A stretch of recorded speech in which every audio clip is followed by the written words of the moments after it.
Sunday, January 2nd, 1944, at about 10 a.m. in Live Oak, Florida, a colored boy aged 15 was bound and thrown into a river to drown by 3 white men, one of whom was the father of a white girl to whom this colored boy had foolishly written a note.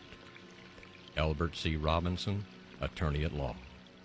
They buried that boy so fast, I guess to keep from people knowing what happened to him. But it happened Sunday, they buried him Monday. Cynthia Goff was working her Christmas break at Priest's Five and Dime to make a little spending money. A student at Sewanee High School, she was pretty, popular, the daughter of a former state legislator. One day at work, she received a Christmas card from a fellow employee, a 15-year-old black youth named Willie James Howard.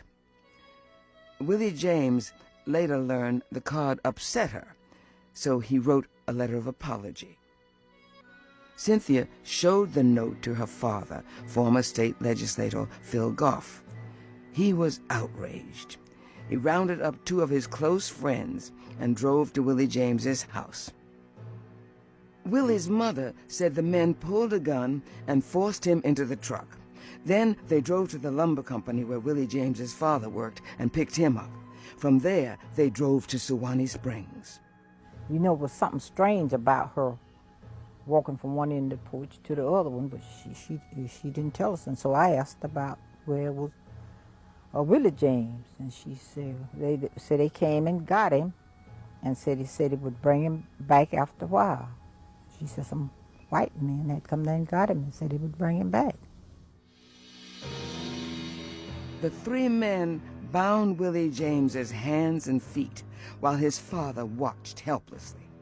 According to Willie's father, Phil Goff held a gun to the boy's head and forced him to jump into the river. Goff and his friends said Willie James defied them, said he wasn't going to take a licking from white people, and slipped from the bank trying to get away. The next day, a black undertaker retrieved the body from the Sewanee River. In January 1944, Thurgood Marshall wrote Florida Governor Spessard Holland demanding the 3 men be punished. Governor Holland wrote Marshall and suggested the evidence be presented to a Live Oak grand jury. But he warned that it would be the word of 1 black man against 3 white men. To no one's surprise, the grand jury failed to return an indictment, and the case was largely forgotten. Tell the tweet I'm nude.